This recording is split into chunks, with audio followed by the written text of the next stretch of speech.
નમસ્કાર, મુદ્દાની વાત જોવાની શરૂઆત આપ કરી ચૂક્યા છો। હું છું આપની સાથે વિકાસ મકવાણા। હું છું આપની સાથે ભાવિકા।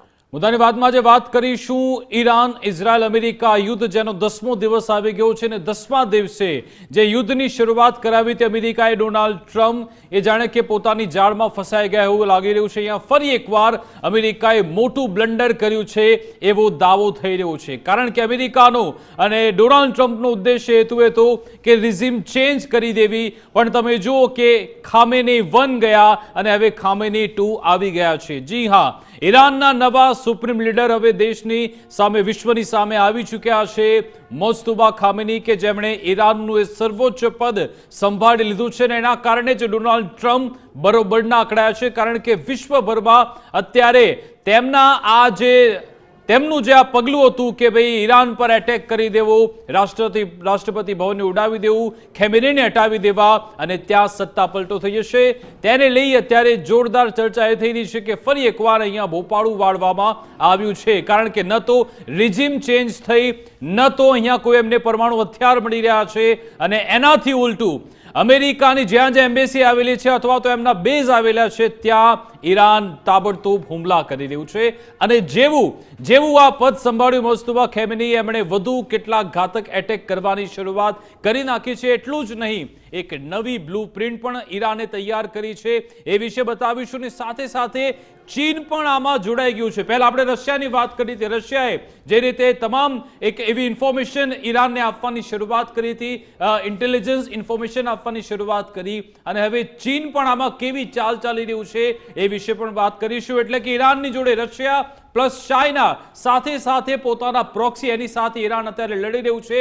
અમેરિકાની વાત કરીએ, અમેરિકા પોતાના સૈનિકો ઈરાન પર મોકલવા નથી માંગતું, એટલા માટે એ પણ જેટલા પણ ઈરાનના વિદ્રોહીઓ છે, કુર્દ લડાકુ છે, એને તૈયાર કરી રહ્યું છે। તો આખરે આ પ્રોક્સી વોર કેવી રીતે ચાલી રહ્યું છે, અમેરિકા, ઇઝરાયલ અને ઈરાન કેવી અલગ અલગ રણનીતિ અપનાવી રહ્યા છે, 10મા દિવસે યુદ્ધ આખરે ક્યાં પહોંચ્યું છે, તેના શું અસર, શું પરિણામ છે એ વિશે વાત કરીશું। અને સૌથી ભયંકર અસર આખા વિશ્વમાં એ છે કે ક્રૂડ ઓઇલના ભાવ $100 પાર પહોંચી ગયા છે અને આજે ઈરાને ધમકી એ પણ આપી કે જેમણે આ ગેમની શરૂઆત કરી છે એમને કહી દો કે આ ગેમ આવીને આવી ચાલતી રહી તો પછી $200નો પણ તમે ભાવ એ તમે સાંભળશો, એવી ચીમકી પણ આપવામાં આવી છે। એમને સુધરી જવા કહેવામાં આવ્યું અને મિડલ ઈસ્ટના દેશોને પણ એ કહેવામાં આવ્યું છે કે તમારા હાથમાં જ આ ગેમને રોકી શકવાની એક શક્તિ છે। જોઈશું કે શું થાય છે, એ જ વિશે આજે એનાલિસિસ કરીશું ભાવિકા। બિલકુલ, જગત જમાદાર કહેવાતું અમેરિકા પોતાની ચાલમાં ફસાઈ ચૂક્યો છે। અમેરિકાને હવે શું કરવું એ પોતાને નથી સમજાઈ રહ્યું। ઈરાન જડબાતોડ જવાબ કાર્યવાહી કરી રહ્યું છે। સાઉદી અરેબિયા હોય કે પછી કુવૈત હોય કે પછી ખાસ કરીને જોર્ડન, દરેક જગ્યાએ હુમલા કરી રહ્યું છે અને પોતાની એક તાકાત બતાવવા માંગી રહ્યું છે। ઉત્તરાધિકારીઓ પણ પસંદ કરી લેવામાં આવ્યા છે, જાહેરાત પણ કરી લેવામાં આવી, અને સૌથી મહત્વપૂર્ણ બાબત કે ક્યાંક ને ક્યાંક અમેરિકાને લાગતું હતું કે એક પ્રેશર બનાવવામાં આવશે, એક તખ્તા પલટ કરી દેવામાં આવશે, પરંતુ તેની તમામ ચાલ નાકામ થઈ છે। રશિયા અને ચીન પણ ખુલીને હવે સામે આવી ચૂક્યા છે, તેમણે પણ ઈરાનને સપોર્ટ કર્યો છે। ઇઝરાયલ જે સતત કહી શકાય કે હવે એક પપેટ બની ચૂક્યું હોય અમેરિકાની સામે એવું લાગી રહ્યું છે। ડોનાલ્ડ ટ્રમ્પ એક બાદ એક નિવેદન આપી રહ્યા છે અને હવે પણ પાછી પાની કરવા તૈયાર નથી, પણ પેલું કહેવાય ને કે ક્યાંક ને ક્યાંક હવે લાફો મારીને લાલ ગાલ રાખવા જેવી સ્થિતિ હાલ તો ડોનાલ્ડ ટ્રમ્પની લાગી રહી છે। વિકાસ, જ્યારે પણ કોઈ પણ દેશની વચ્ચે વોર થતો હોય ત્યારે સૌથી મહત્વપૂર્ણ બાબત એ બનતી હોય કે બીજા દેશો છે તેની પર અસર પહોંચતી હોય છે।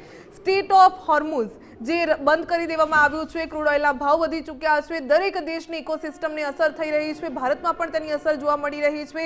હાઈ લેવલની બેઠકો બોલાવવામાં આવી રહી છે, એસ જયશંકર છે તે ઉચ્ચ લેવલની બેઠક કરી રહ્યા છે, તેમની પાસેથી તમામ માહિતી પણ એકત્ર કરવામાં આવી રહી છે અને ચિંતા પણ વ્યક્ત કરવામાં આવી। અને હવે સૌથી મહત્વપૂર્ણ બાબત કે 10 દિવસ જેટલો સમયગાળો થઈ ચૂક્યો છે, હજુ આ આગળ યુદ્ધ કેવા પ્રકારે ચાલશે અને હવે કયા વળાંકો પોલિટિકલ લેવલે પણ જોવા મળી શકે। બિલકુલ, આ 10મા દિવસે અમેરિકાને મોટો તમાચો પડ્યો એ છે। બઝર સાથે મોટા સમાચાર પર નજર કરીશું। ઈરાનને પોતાના નવા સુપ્રીમ લીડર મળી ચૂક્યા છે। જી હા, ખામેનેઈના પુત્ર મુજતબા બન્યા છે નવા સુપ્રીમ લીડર કે જેની ઔપચારિક જાહેરાત થઈ ચૂકી છે. ઈરાનની એસેમ્બલી ઓફ એક્સપર્ટે તેની જાહેરાત કરી. મુજતબા ખામેનેઈની ઉત્તરાધિકારી તરીકે જાહેરાત થઈ છે અને ત્યારબાદ ઈરાનમાં ઠેર ઠેર તે બાબતે ઉજવણી પણ થતી જોવા મળી. હજારોની સંખ્યામાં લોકો રસ્તા પર ઉતરી આવ્યા અને ઉજવણી કરવામાં આવી હતી અને કહેવાય રહ્યું છે કે મુજતબા ખામેનેઈ વધારે હાર્ડલાઇન ધરાવનાર વ્યક્તિ છે, વધારે એક્સ્ટ્રીમિસ્ટ છે અને એમણે તો IRGC કે જે ઊભું થયું છે આખું સંગઠન વર્ષોથી એના પર એક કમાન્ડ રાખતા આવ્યા છે અને સાથે સાથે જે ખામેનેઈ હતા પહેલા અયાતુલ્લા અલી ખામેનેઈ એ તો વેસ્ટર્ન વર્લ્ડ સાથે થોડું કોમ્યુનિકેશન પણ કરતા હતા. હવે આ મુજતબા ખામેનેઈ પશ્ચિમ દેશો સાથે યુરોપ સાથે કોઈ કોમ્યુનિકેશન નહીં કરે એવું પણ કહેવામાં આવી રહ્યું છે. ને જો મુજતબા ખામેનેઈ એ પરમાણુ હથિયાર બનાવવા માટેની મંજૂરી આપી દે તો વિશ્વ માટે ઓર એક ખતરો, અમેરિકા ઇઝરાયલ એમના માટે પણ જોરદાર પાછીપાની થઈ શકે છે. અને જ્યારે ઈરાનના જે ધર્મગુરુ છે એકઠા થયા હતા, ઈરાનમાં જ્યારે જાહેરાત થઈ ત્યારે કેવો માહોલ હતો, કેવી રીતે મુજતબા ખામેનીને નવા સુપ્રીમ લીડર બનાવ્યા ત્યારે કેવી રીતે ત્યાં સંવાદ થયો હતો એ પણ આપણે MBS સાથે સાંભળી લીધું.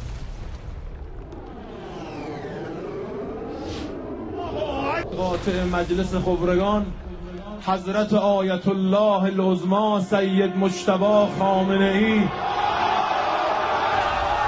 رهبر عزیز ما ولی فقیه ما الله اکبر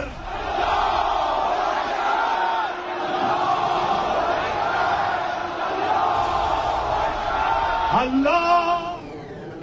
તમે જોયું કે અહીંયા અમર રહે અયાતુલ્લા ખામેનેઈ એવા નારા લગાવવામાં આવે અને આ સાથે જેવું આ નિવેદન આવ્યું, જેવો નિર્ણય લેવાયો, અહીંયા ડોનાલ્ડ ટ્રમ્પે પણ મોટું નિવેદન આપ્યું છે. ઈરાનના નવા સુપ્રીમ લીડરની નિયુક્તિ બાદ ડોનાલ્ડ ટ્રમ્પે નિવેદન આપ્યું કે થોડા દિવસો સુધી છે નવા સુપ્રીમ લીડર રહેશે. તેમણે કહ્યું છે, ચેતવણી આપી છે કે અમેરિકાની મંજૂરી વિના નવા લીડર નહીં ટકી શકે. ઈરાને અમેરિકાની મંજૂરી લેવી જરૂરી છે તેવું ડોનાલ્ડ ટ્રમ્પે કહ્યું છે. અહીંયા મુજતબા ખામેનીને નવા સુપ્રીમ લીડર બનાવવામાં આવે છે અને આવીને આવી ચેતવણી પણ ઇઝરાયલ પણ આપી ચૂક્યું છે. ઇઝરાયલે કહ્યું છે કે ન માત્ર નવી લીડરશિપ પરંતુ એને બનાવવા માટે જેટલા પણ લોકો ભેગા થયા છે એ લોકોને પણ અમે શોધીશું અને એ લોકોને પણ ટાર્ગેટ કરીશું. અમેરિકાના રક્ષા મંત્રાલય તરફથી પણ એવું કહેવામાં આવ્યું કે અમે એક એકનો શિકાર કરીશું અને માફી પણ નહીં માંગીએ એવું પણ તેમના રક્ષા મંત્રી કહી રહ્યા છે. પણ હવે સસ્પેન્સ એ પણ છે, ઘણા બધા એવા સમાચાર એ પણ છે કે મુજતબા ખામેનેઈ જે 28 ફેબ્રુઆરી એટેક થયો હતો એમાં પણ એ થોડા ઘાયલ થયા છે. જો કે બે રિપોર્ટ્સ આવ્યા છે. ઈરાની મીડિયા કહી રહ્યું છે કે આ વેસ્ટર્ન વર્લ્ડ એક ખોટું નેરેટિવ અત્યારે ફેરવી રહ્યું છે. મુજતબા ખામેનેઈ ખૂબ જ સ્વસ્થ છે, અમારા આવા ખોટા દાવા છે અને અમે ક્યારેય સ્વીકારતા નથી. સીધી રીતે એક મેસેજ પણ આપવામાં આવ્યો છે, એ વિશે પણ વાત કરીશું. આ અંગે આપણે આજે ચર્ચા કરવાના છીએ. આપણી સાથે ગેસ્ટ પેનલ જોડાઈ ગઈ છે. ડિફેન્સ એક્સપર્ટ મનન ભટ્ટ આપણી સાથે જોડાયા છે, સાથે દિનેશભાઈ પટેલ પણ જોડાયા છે. સાહેબ, આ બંનેનું ગુજરાત ફર્સ્ટમાં સ્વાગત છે. આ બંનેની સાથે આવું પણ એ પહેલા વધુ એક મોટા સમાચાર મળી રહ્યા છે એના પર નજર કરીશું. ઈરાનના નવા સુપ્રીમ લીડર મુજતબા ખામેનીનું પ્રથમ સંબોધન સામે આવ્યું છે. બિલકુલ, ઈરાન મહાન અને બહાદુર દેશ છે તેવું મુજતબા ખામેનીએ નિવેદન આપ્યું છે. અમારા શહીદોને, જે શહીદો થયા છે તેમને જે પણ માર્યા ગયા છે તેમને શહીદ ગણાવ્યા છે અને કહ્યું છે કે અમારો દેશ મહાન છે, બહાદુર દેશ છે અને ખાસ કરીને જે શહીદો થયા છે તેમના રસ્તા પર અમે ચાલતા રહીશું. મુજતબા ખામેનીએ સન્માન, ગરિમા અને આઝાદીની રક્ષા કરીશું તેવું નિવેદન આપ્યું છે. એટલે ખાસ કરીને મુશ્કેલ સમયમાં અમે મજબૂતીની સાથે ઊભા છીએ તેવું મુજતબા ખામેનીએ કહી રહ્યા છે. એટલે કે પહેલી વાર કોઈ નિવેદન સામે આવ્યું છે. આ વોર સ્ટાર્ટ થયો ત્યારથી લઈને કહી શકાય કે ઇઝરાયલે સૌથી પહેલા રાષ્ટ્રપતિ ભવન પર અટેક કર્યો અને તેમાં આયતુલ્લા ખામેનીનું મોત નીપજ્યું અને ત્યારબાદ એમનું આ કહી શકાય કે ઉત્તરાધિકારી પસંદ કરવું અને તેનું પહેલું સ્ટેટમેન્ટ. વિકાસ, જ્યારે જોવામાં આવે કે કોઈ પણ દેશનું જ્યારે સર્વોચ્ચ લીડર કહેવાય તેનું મોત નીપજતું હોય ને ત્યારબાદ આક્રમક કહી શકાય કે વલણ અપનાવવા, કોઈ દેશને કોઈ ચીમકી આપવામાં નથી આવી પરંતુ પોતાનો દેશ કેટલો અડગ છે તે કહી રહ્યા છે. બિલકુલ, એની સાથે સાથે રશિયા અને ચાઇનાએ પણ સીધી રીતે આ બાબતે પોતાની સહમતિ આપી દીધી છે અને ચાઇનાએ તો એક ડગલું આગળ આ વિશે ખૂબ જ મહત્વનું નિવેદન આપ્યું છે. એ પણ આપણે સમાચાર બઝર સાથે જોઈશું કે આખરે ચીનની પ્રતિક્રિયા પણ આ સુપ્રીમ લીડરની નિયુક્તિ અંગે આવી છે. મુસ્તફા ખામેની અંગે ચીને સમર્થન આપ્યું છે. આ નિર્ણયને લઈ ચીને કહ્યું છે કે આ સંપૂર્ણપણે ઈરાનનો આંતરિક મામલો છે. ચીને કહ્યું કે ઈરાને પોતાના બંધારણ અનુસાર આ નિર્ણય લીધો છે અને હવે આનો વિરોધ કોઈએ ન કરવો જોઈએ. ઈરાનનું જે સાર્વભૌમત્વ છે એનું સન્માન થવું જોઈએ એવું પણ ચાઇનાએ કહ્યું છે. કોઈ પણ બાહ્ય દેશ એટલે કે ઇઝરાયલ અને અમેરિકાને કહી રહ્યા છે કે ત્યાંની રાજકીય વ્યવસ્થા બદલવાનો પ્રયાસ ન કરવો જોઈએ. એ રીતનું સ્ટેટમેન્ટ આજે ચીને આપ્યું છે. ન માત્ર ચીનનું આ સ્ટેટમેન્ટ પરંતુ જે ગતિવિધિ થઈ રહી છે એના પર પણ નજર કરીશું. ખૂબ જ મોટા અને મહત્વના સમાચાર છે એ આપણે જોઈશું બઝર સાથે કે આખરે ઈરાન અને આ જે યુદ્ધ ચાલી રહ્યું છે મહાયુદ્ધ એની વચ્ચે ચાઇના કેવી રીતે એક્ટિવ થયું છે. ચાઇના અહીંયા પોતાની એક એક્ટિવનેસ બતાવી રહ્યું છે. સમાચાર એ છે કે ચીનનું જાસૂસી જહાજ અરબ સાગર પહોંચી ચૂક્યો છે. ઓમાનની પાસે અરબ સાગરમાં ચીનનું ટોહી જહાજ પહોંચ્યાનો દાવો છે અને ન માત્ર જહાજ પરંતુ એની સાથે સાથે 2 ડિસ્ટ્રોયર પણ તૈનાત થયા છે. અને તમે વિચારો કે જો કદાચ આ જહાજ પર એટેક થઈ જાય તો શું ચીન પણ અહીંયા ઇન્વોલ્વ થશે? એક મોટી અહીંયા એની શક્યતા છે. એ વિશે પણ આપણે વાત કરવી જરૂરી છે. બીજા મહત્વના સમાચાર, ચાઇના કેવી રીતે ઇન્વોલ્વ થયો તો વાત કરી, રશિયામાં કેવી રીતે ઇન્વોલ્વ છે પણ આપણે જાણીશું. દાવો થઈ રહ્યો છે કે ઈરાન પાસે રશિયાની ઓરેસ્નિક મિસાઇલ છે. જી હા, ઈરાન જે એટેક કરી રહ્યું છે ઇઝરાયલ પર ઓરેસ્નિક મિસાઇલથી એટેક થઈ રહ્યો છે તેવો દાવો છે અને ઈરાનને રશિયાની મદદ સપ્લાય થઈ રહી છે. ઇઝરાયલના જે શહેરો પર પિન પોઈન્ટ હુમલા થયા એના માટે ઓરેસ્નિક મિસાઇલનો જ ઉપયોગ થયો છે. એની ક્ષમતા તમે જુઓ, 13,000 પ્રતિ કલાકની ઝડપે આ ઓરેસ્નિક મિસાઇલ જાય છે અને એટલા માટે જ ઇઝરાયલમાં જે ખાના ખરાબી થઈ છે એના માટે ઓરેસ્નિક મિસાઇલ જવાબદાર હોવાનું કહેવામાં આવે છે. ને જો આ મિસાઇલનો ઉપયોગ થઈ રહ્યો છે તો પછી યુદ્ધના ડાયમેન્શન જ બદલાઈ રહ્યા છે એ અહીંયાથી આપણે કહી શકીએ છીએ. આ બધાની વચ્ચે મેં હમણાં વાત કરી, ક્રૂડ ઓઇલના ભાવ $100 પાર પહોંચ્યા. અમેરિકા ડોનાલ્ડ ટ્રમ્પ માનવા તૈયાર નથી કે ખામેની એમને ન જોઈએ.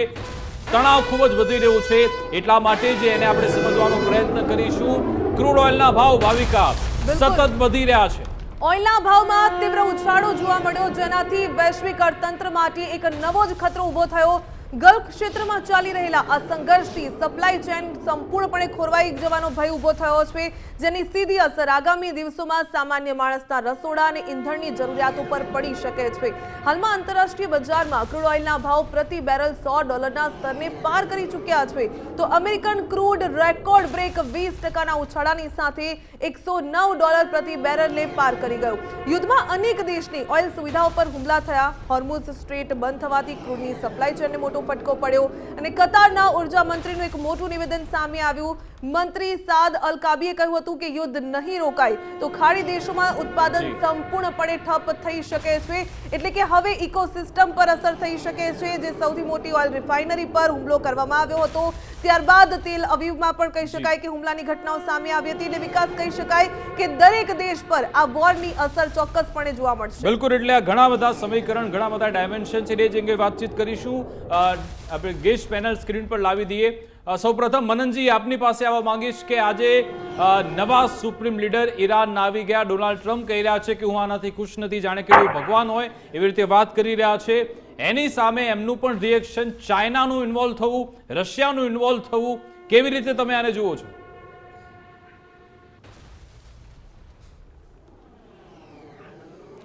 સૌથી પહેલાં તો વાત કરીશ, ડોનાલ્ડ ટ્રમ્પ એટલે અમેરિકાએ વર્ષો સુધી તાલિબાન સામે લડ્યા અને પછી ફરીવાર તાલિબાનને સત્તા સોંપી અને અફઘાનિસ્તાનમાંથી ભાગ્યા. આવું જ કંઈક ઈરાનમાં થયું છે. ઈરાનના ખમેનીને ખતમ કર્યા પછી પાછા એક ખમેનીને અમેરિકા સત્તા પર લાવવામાં સફળ થયું છે. એટલે અમેરિકા અને ડોનાલ્ડ ટ્રમ્પની ઇરેશનલિઝમ, એમનું બુદ્ધિહીનતા જે છે એનું પ્રદર્શન કરી રહ્યા છે. દીકરીઓની સ્કૂલો પર જે હુમલો થયો, 160 દીકરીઓની જે હત્યાઓ કરી અને ત્યારબાદ અમેરિકી મિસાઇલના ટોમહોક મિસાઇલથી હુમલો થયો હતો એ પણ સામે આવ્યું છે ને ન્યૂયોર્ક ટાઈમ્સમાં આના સમાચાર પણ આવી ચૂક્યા છે. એટલે અમેરિકી પ્રજા પણ એમ કહી શકાય કે બાગા, જે મેક અમેરિકા ગ્રેટ અગેનની જે વાતો થતી હતી, એ લોકો પણ હવે ટ્રમ્પના થિયેટ્રિક્સથી કંટાળ્યા છે. ટ્રમ્પ પોતે તમે બહુ સરસ શબ્દ વાપરો કે પોતે કોઈ ભગવાન હોય ને એવી વાત કરી રહ્યા છે. આપણે રશિયા યુક્રેન યુદ્ધ શરૂ થયું ત્યારથી જ આપણે જોયું કે યુનાઇટેડ નેશન્સ જેવી સંસ્થાનું મહત્વ એનું અસ્તિત્વ જ ઓલમોસ્ટ ખતમ થઈ ચૂક્યું છે. અને જે રીતે અમેરિકાએ ઈરાન સાથે કર્યું હતું, જે રીતે અફઘાનિસ્તાન સાથે કર્યું હતું, એ રીતે એક પછી એક મિડલ ઇસ્ટના દેશોને તમે આજે નબળા પાડવાની યુએનએસસી ની વાત કરી સાહેબ. આજે એન્ટોનિયો ગુટેરેસ આજે ઘણા સમય પછી એક્ટિવ થયા અને ચેપ્ટર 2 ની એમણે વાત કરી, પણ ક્યાં છે યુએનએસસી? અહીંયા એક દેશના સુપ્રીમ લીડરની હત્યા થઈ જાય છે, બીજા આવે છે એની પણ હત્યાની વાત થાય છે. યુએનએસસી તો આમાં ચૂપ છે. શું કરી રહ્યું છે? જીનેવા કન્વેન્શન ક્યાં છે? માનવ અધિકાર મંચ, આ બધા જ ચૂપ બેઠા છે.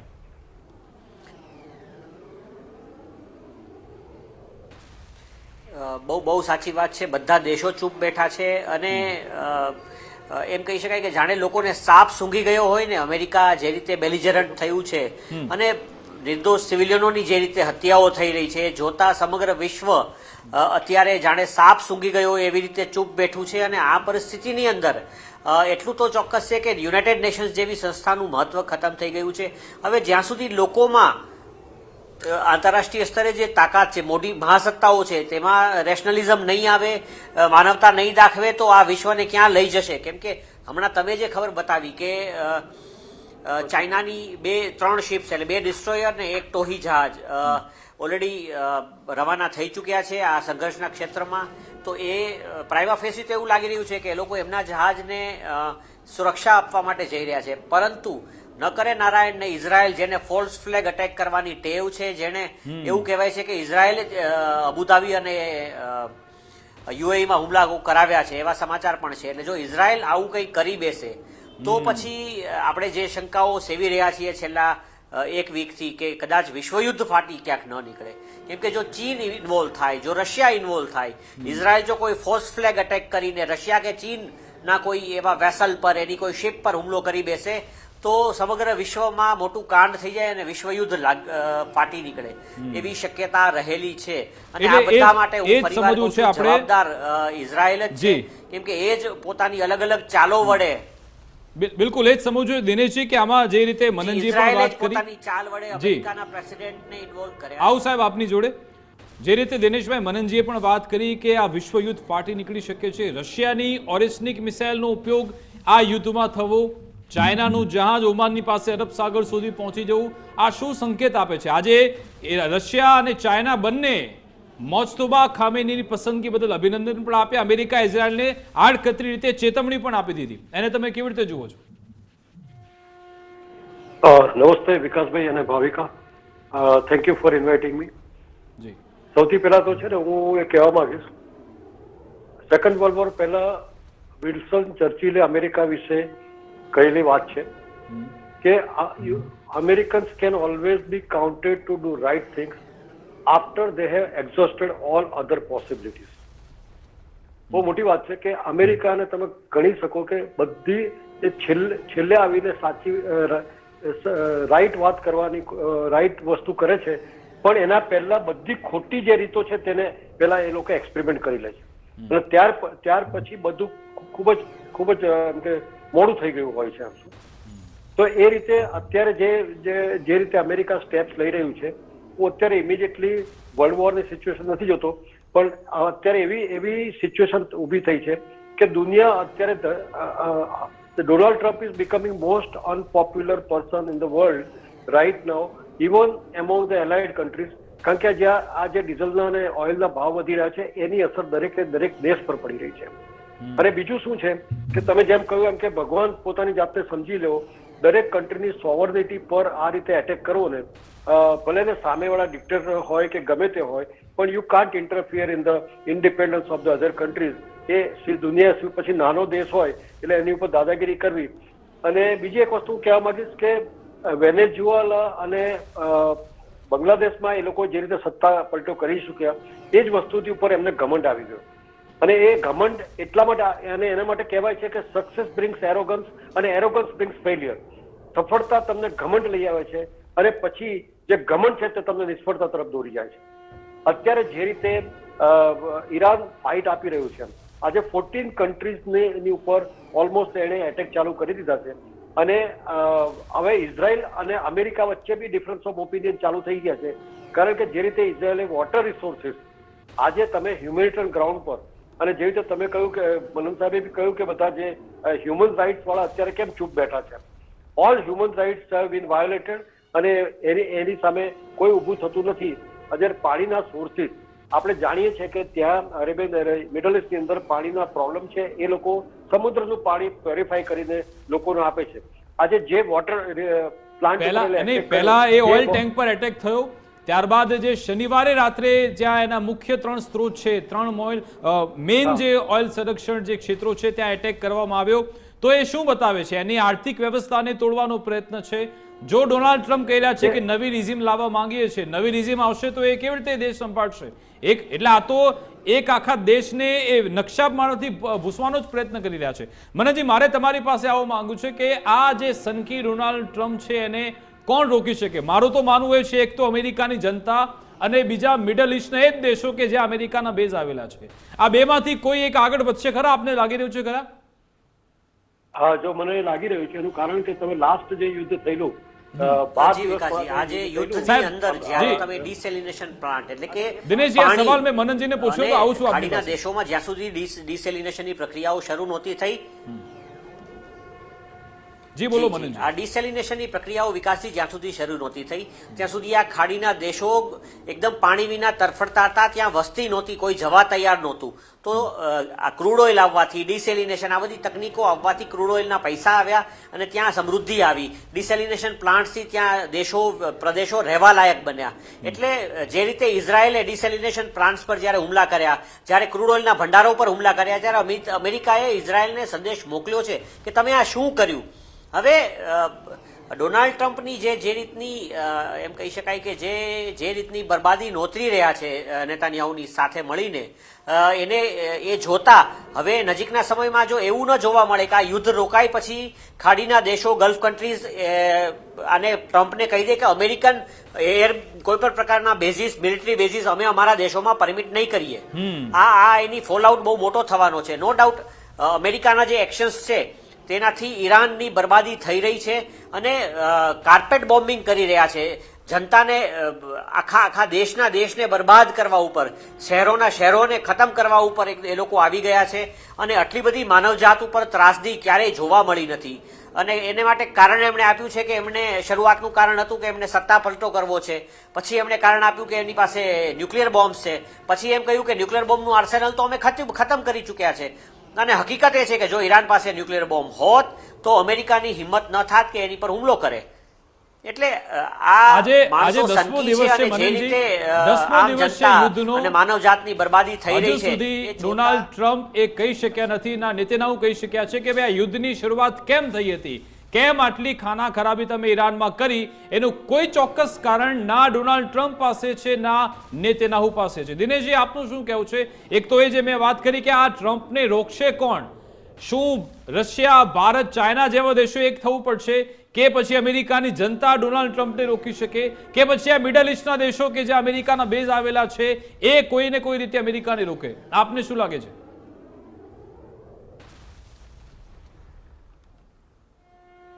અમેરિકા અને ઈરાન બધા જ હાંફી ગયા હતા.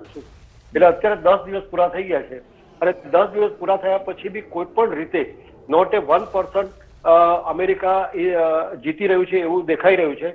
કારણ કે ધીરે ધીરે અમેરિકાની હાલત બગડી ગઈ છે. હજુ 2-3 દિવસ તમે જવા દો. એનું કારણ છે કે 5 દિવસ પહેલાનો રિપોર્ટ તમે જુઓ ને તો 19,000 કરોડ ડોલરનું ટોટલ નુકસાન અમેરિકા ભોગવી ચૂક્યું છે. બરાબર છે. એની ઇફેક્ટ અમેરિકન ઇકોનોમી પર બધા પર પડી રહી છે. અને બીજું, હવે બીજા બધા દેશો, ઇવન એના એલાઇડ કન્ટ્રી, આજે નાટોના 2 દેશો ઉપર બી અમે હુમલો કરી દીધો, બરાબર, નાટો એલાઇડ ઉપર. અને આ અત્યારે બ્રિટનની અંદર પણ એ લોકોના B-52 બોમ્બર ને બધા, એટલે બધાને ધીરે ધીરે અંદર ડ્રેગ થઈ રહ્યા છે અને they are not very happy about it. એટલે દુનિયાનું પ્રેશર એની ઉપર હવે આવશે.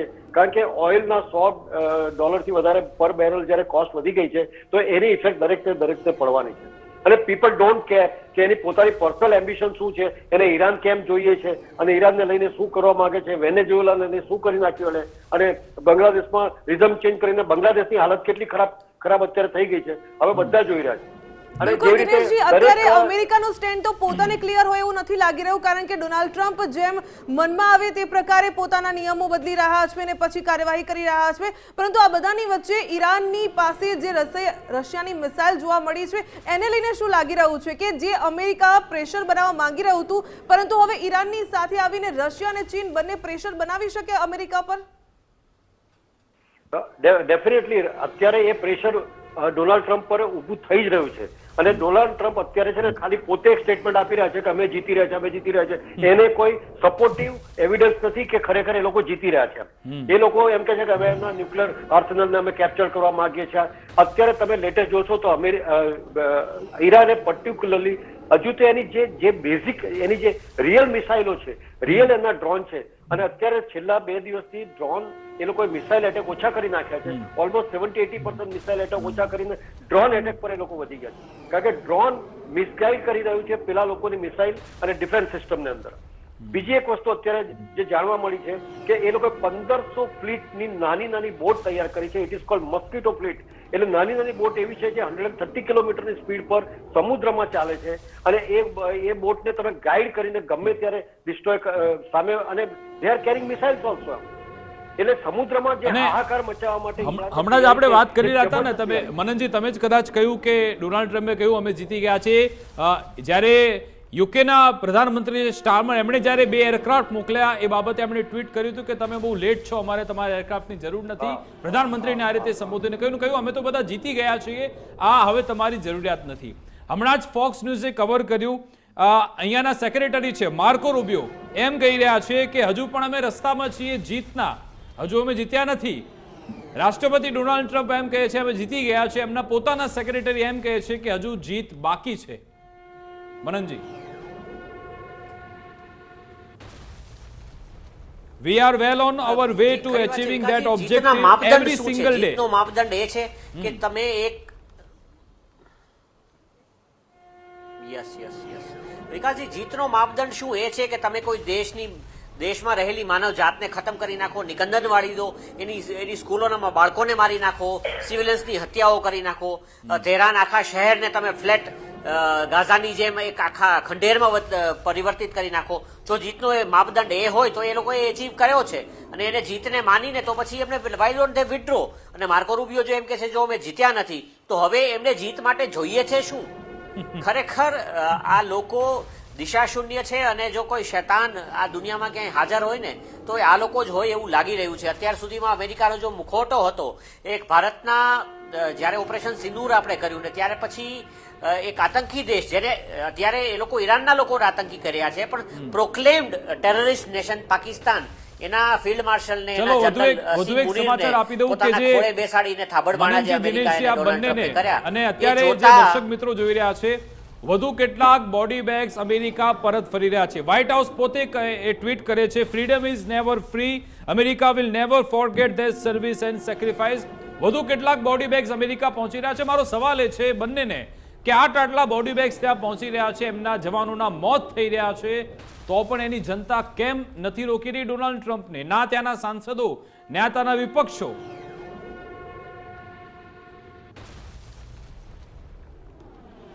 પ્રશ્ન શું છે? જી, પહેલા હું કહીશ કે જી બોડી બેગ્સ તો આવી રહ્યા છે. એક એમ કહી શકાય કે ઈરાન એની મારક ક્ષમતાથી અમેરિકાના જે બેઝિસ હતા મિડલ ઇસ્ટમાં, ત્યાંની સર્વેલન્સ કેપેબિલિટીને ખતમ કરવામાં સફળ રહ્યું છે, પરંતુ ઈરાનની પાસે એટલો ફાયર પાવર નથી કે અમેરિકાને સીધો કોઈ નુકસાન પહોંચાડી શકે. ઇઝરાયલમાં ભયંકર બરબાદી થઈ રહી છે, પણ એ લોકો ત્યાંના સમાચાર બહાર નથી આવવા દઈ રહ્યા. એટલે અને બાકી અમેરિકાની અંદર જે સરમુખત્યારશાહી જોવા મળી છે, ટ્રમ્પ જે રીતે બેફામ રીતે નિર્ણયો લઈ રહ્યા છે, જે રીતે સ્ટેટમેન્ટ્સ આપી રહ્યા છે, એનો સેક્રેટરી ઓફ વોર જે રીતે બ્લેબરિંગ કરી રહ્યો છે, એ જોતા લાગી રહ્યું છે કે અમેરિકા પણ એમ કહી શકાય કે બધા દુનિયાના કોઈ વર્સ્ટ, એટલે અભણ અને જેવા દેશો ઉપર હુમલો કરતા પહેલા જે દાવાઓ કરે છે ને કે આ દેશોમાં લોકો અભણ છે, સ્ત્રીઓને સ્વાતંત્ર્ય નથી, તો ખરેખર અમેરિકામાંથી જે લોકોનો વિરોધ અને જે અવાજ આવી રહ્યો છે, શું એ અવાજને એ લોકો સાંભળી રહ્યા છે? ટ્રમ્પ પણ એક સબુખ હથિયાર જેવું વર્તન કરી રહ્યા છે અને તેલના ભૂખ્યા, તેલના ભંડારો માટે પહેલા વેનેઝુએલા, હવે ઈરાન અને પછી આગળ જતા કોનો નંબર આવશે કોઈને ખબર નથી. એટલે આવા લોકોને રોકવા માટે અમેરિકાએ રાઇઝ થવું પડશે, અમેરિકાએ રિવોલ્ટ કરવો પડશે, બાકી આને રોક્યા રોકાય તેમ નથી. બિલકુલ. એટલે દિનેશજી, મારો સવાલ એ હતો કે હમણાં જ વધુ કેટલીક બોડી બેગ્સ એ અમેરિકાના જવાનો એમના ઝંડામાં લપેટાઈને ત્યાં પહોંચ્યા છે અને સેક્રિફાઈસની વાત થઈ રહી છે. હમણાં જે તેલના ભાવની વાત કરી એનો જવાબ પણ દિનેશજી ડોનાલ્ડ ટ્રમ્પે એમ આપ્યો કે આ તો વિશ્વની સુરક્ષાની વાતો છે, તેલની કિંમતો એની સાથે સરખામણી ન થઈ શકે. આ રીતની સનક એમના મગજમાં છે. મારો સવાલ એ છે કે શું અમેરિકાની જનતા જ હવે ડોનાલ્ડ ટ્રમ્પને રોકી શકે છે? અને જે હમણાં ઘણા સમયથી એક્સપર્ટ એ પણ કહી રહ્યા હતા, મોટી સંખ્યામાં જ્યારે બોડી બેગ્સ પહોંચે ત્યારે અમેરિકામાં જોરદાર વિરોધની શરૂઆત થઈ શકે છે. આપનું શું આકલન છે? એવી પરિસ્થિતિ થશે? હા, એવી ડેફિનેટલી પરિસ્થિતિ થશે. અને અત્યારે ડોનાલ્ડ ટ્રમ્પ જે બોલી રહ્યા છે ને, એમની બોડી લેંગ્વેજ બધા પછી તમે જોશો કે he is trying to save his face in front of his, મતલબ એમને પોતાની જનતાની સામે પોતાનો ચહેરો, ફેસ બચાવવાની કોશિશ કરી રહ્યા છે. એ કહીને કે આઝાદી મફતમાં નથી મળતી, the freedom is not free. તો તમે કોના ફ્રીડમમાં માંગો છો? You are not fighting for the freedom of America. You are getting involved into some other countries' internal affairs, અને તમે તમારા સૈનિકોને ગવાઈ રહ્યા છો. અને અત્યાર સુધી રેકોર્ડ છે 20 વર્ષ જે અફઘાનિસ્તાન જેવા નાના કન્ટ્રી ત્યાં બેઝ બનાવે, they have lost more than 4,800 soldiers. એટલે 4,800 બોડીઝ એ લોકોએ ત્યાંથી મળી છે in 20 years of time. અને એનાથી બી વધારે મોટું, વિયેટનામમાં 20 વર્ષની લડાઈની અંદર 5 લાખ સૈનિકો મોકલ્યા એમણે. 5 લાખ સૈનિકોમાં 58,000 ડેડ બોડી કેમ. 58,000 સૈનિકો એમણે ગુમાવ્યા છે. એટલે એ કોની આઝાદી માટે લડી રહ્યા છે એ પહેલા તો એમને એ કહેવું જોઈએ. પણ આ છે ને, ડોનાલ્ડ ટ્રમ્પનો નેચર કેવો છે કે he changing the goal post always. એમ ટૂંકમાં અમેરિકાથી આ મોટી ભૂલ થઈ ગઈ છે અને એના બહુ જ વરવા પરિણામ એમણે ભોગવવા પડશે, એટલું તો અહીંયાથી આકલન થાય છે. આભાર મનનજી, આભાર દિનેશજી, અમારી સાથે જોડાયા, સમય ફાળવ્યો, વાતચીત કરી તે બદલ આપનો ખૂબ ખૂબ આભાર. આ બધી વાતચીત થઈ રહી છે એની સાથે સાથે ઈરાનના રાષ્ટ્રપતિ મસૂદ પજેશ્કિયાન એમનું પણ સ્ટેટમેન્ટ આવી ગયું છે.